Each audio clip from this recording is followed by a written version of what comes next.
Video game preservation is important to me for the same reason that books and movies and any type of media is important to preserve. This medium is relatively recent and it's seen such an explosion since the 80s and onward. There's so many stories, history, and culture that is involved in this medium that is worth preserving, worth documenting, worth sharing with the people both new and old to gaming as a hobby.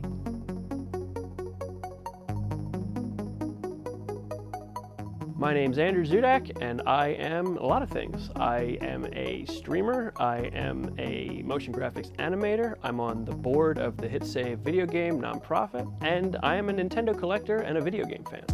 I remember the first time I ever saw a Nintendo game. It was at my dad's friend's house. They were just looking for something to occupy me, and his friend said, "Hey, my son has a Nintendo." I'm like, "What is that?" And he says, "Oh boy, you're in for a treat." And so the son comes in, he turns on the old TV, and it was Super Mario Brothers. From that moment, I was absolutely transfixed. Just being able to take this piece of plastic in your hand and hit the button and something on the TV moves. You did it, you control it. It was a wild concept to me, and it still sparks inspiration and awe for me even now, decades later. My first ever Nintendo system was a hand-me-down NES I got in maybe '97, and I didn't even know what the Super Nintendo was, but I knew that I had played the NES before. I knew the games were showing up in the bargain bin at KB Toys or Toys R Us, and it was affordable, and so I could save my allowance and get one. I had been a Nintendo fan ever since. So my father and grandfather both collected coins, and I got into that too. It was really cool that I was doing the same thing that Dad and Grandpa were doing. But at some point I said, you know what?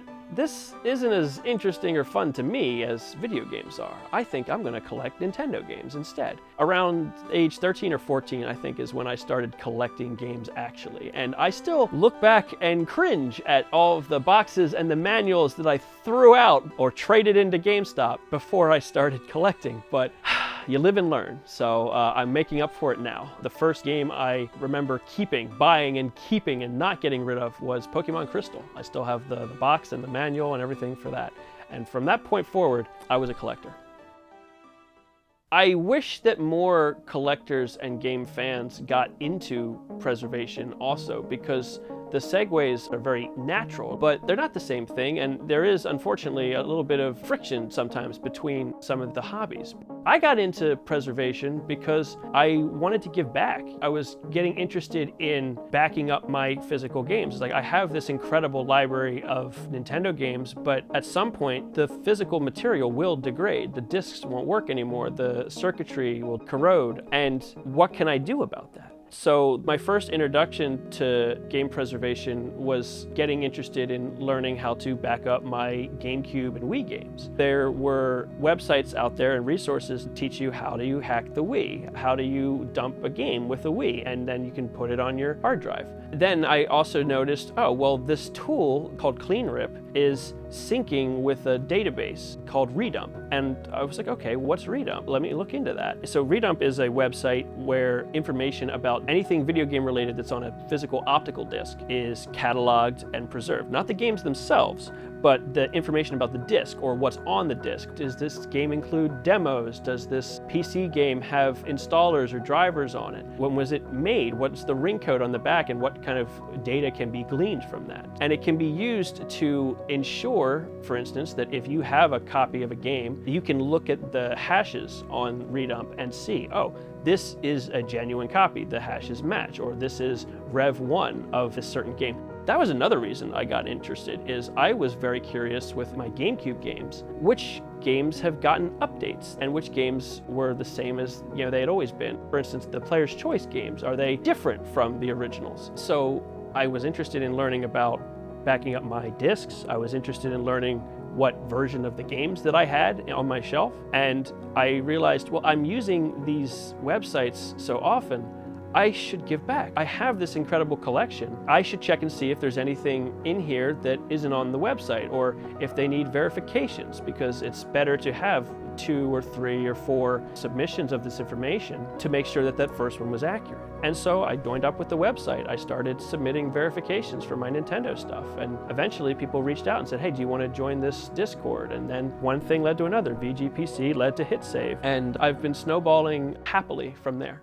I've gotten involved in a bunch of different projects since I got started with game preservation, and I do have a few that I'm really proud of. One of the things I'm most proud of is that I animated the logo for the Video Game History Foundation. That's definitely one of the biggest points of pride for me. But also, my work with HitSave has been very important to me as well. Getting involved with their 24/7 stream, digitizing content for making of, behind the scenes content, and getting that up on their stream. I designed their stream overlay, the transitions, the animation. I'm taking my professional motion graphics experience and putting that to work, capturing old VHS tapes and figuring out how best to upscale them, edit them, repair them if need be, and get that on their stream and eventually on their archive. I often feel like, oh wow, there's so many people that know so much more than me in this community, but they are there as a resource, and I am able to get in touch with these people, talk to these people, learn from them, but also contribute what I know and use my skills that I've developed to contribute to a project, a goal that I am passionate about. So I started streaming on Twitch probably in like 2015, 2016 or so. And I was doing what everybody was doing, playing games, trying to do the Let's Plays or the co-op stuff. And it was fun, but I kind of got burned out of it. Sometime in 2020, during the pandemic, I started getting the itch to stream again. But I wanted to do something different. I didn't want to just do the same thing that everyone was doing. And so I realized that I have this incredible Nintendo collection. And as much as I love seeing it all on my shelves, I didn't interact with it as much as I really felt like I would like to. And I have this workshop space in my house, and I wasn't doing things in there as much as I would like to. And then the light bulb went off in my head that I could combine all of these things. I could stream myself cleaning and repairing and testing my games in my workshop. And it's been a lot of fun, It's certainly not given me any sort of Twitch fame or anything, but I've built up a little bit of a community. There's people that come in there almost every week and we just hang out. It's a nice chill vibe. And what I like to say is it's a learning experience. It's not a tutorial stream. It's an if I can do it, you can do it stream. Because I got involved in this just by learning things online and talking to people who had more experience than me, learning, well, what does this chemical do? Why is this better to remove a sticker than something else? Why shouldn't you be using magic eraser on your plastic? Don't do that. It's bad. So there are a lot of roadblocks for video game preservation, and it's not going to be easy to get through them all. We have issues with the companies that want to lobby to make this not as easy to do. These companies have an interest in profiting off of the games that they make or they have the rights to, which is understandable. But at the same time, that doesn't mean that film preservation and book preservation exists, that those industries went bankrupt. There are plenty of ways for these two things to coexist and even cooperate. And we are seeing some of that. More and more developers and even publishers are starting to get involved in preservation. I would certainly like to think that all these big publishers keep their stuff, but you never know. There's no reason to keep that stuff under lock and key. So the Video Game History Foundation just put out a study recently that says 87% of video games released before the 2010s are just not available to purchase or download or play unless you have the physical media itself. And that is consistently going to become more and more difficult to do, whether it be because the media is degrading and not playable anymore, or the system is broken, or if the server went offline, or just because it's prohibitively expensive, with collectors inflating the price of things. And I don't think that someone should have to spend thousands of dollars just to play an old Super Nintendo game. I think those games should be available for people to play. And, to Nintendo's credit, they are doing things like the Nintendo Switch Online, but that's a fraction of the libraries of these systems. And there's so much more history and fun and experience to be had there that just isn't available. 87% of games released before 2009 are not available to play or purchase right now. And that's absurd. These companies want to make money off of these licenses, but if they're not putting these games out there for people to buy, there's no reason why someone shouldn't be able to rent a game from a library or digitally, to be able to study it or play it or just enjoy it. And of course, there are hurdles too. Like if you have a copy of a book, you can open it up and read it. But a game, well, even if you have a copy of the game, well, now you need the system, and now the system needs to work. And then what if it doesn't look right on the TV that you have? There's so many different compatibility issues that make games and software in general a lot harder to preserve and emulate compared to other types of media. There's so much context that is important beyond just the game ROM. What was in the manual? What was the design of the package? How was it marketed? What were the ads like? Did it get TV advertising? What did people say about it in magazines? What were the developers working on at the time? What was the culture like within the developer that made the game? That's all preservation. The context behind the game is just as important, if not more important, than the game itself. There's also a growing number of people that are collecting for the sake of the value of the item that they have, which is frustrating when you see a prototype of a game that has an alpha or a beta and, well, now it's locked up in someone's vault instead of being out there for people to study and learn from. And that is frustrating.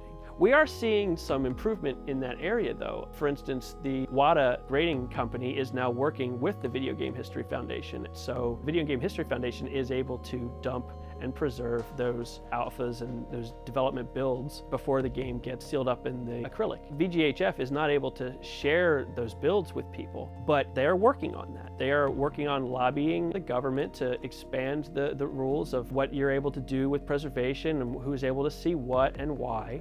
Anyone who has the rights, if they're able to negotiate something to become available. And we are seeing more of that. Like I was saying, there are more developers and publishers that are getting involved and friendly with the preservation space, which is great. The more collaboration we can see between the companies and the organizations, the better off we'll all be. It's also interesting to see the different strengths and weaknesses of institutional and non-institutional preservation, because a 501c3 nonprofit has more pull with any sort of lobbying or reaching out to a company, but their hands are tied with certain other things, whereas these non-institutional groups are able to, get away with a little bit more. It's a constant battle. There sometimes is some clashing in between the institutional and the non-institutional. Well, okay, if something is dumped and preserved, but it's not available for people to see and experience and study, well, is it really preserved? In time. It's all in good time. The goal, of course, is to get that out there for people, but you need to build these relationships. If someone says,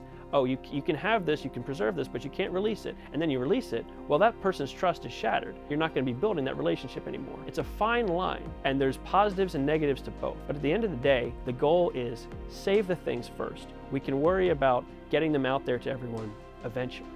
And hopefully one day that will happen. But the first step, of course, is save everything while we still can. One of the reasons that I love the preservation community is that there are so many different ways to get involved that, you don't have to be an expert in ROM hacking or dumping or scanning, but if you have something that you're interested in, there are so many different tasks out there that need doing, and there are so many resources from the community that are homegrown and just written up and made available by passionate fans. Just, again, not for money, but just for the love of this medium and the goal of making information and context and culture accessible to people for years to come. There are lots of different organizations and groups, both institutional and non-institutional, that are committed to game preservation. There's a lot of passion that is involved in this community, which I think is really cool.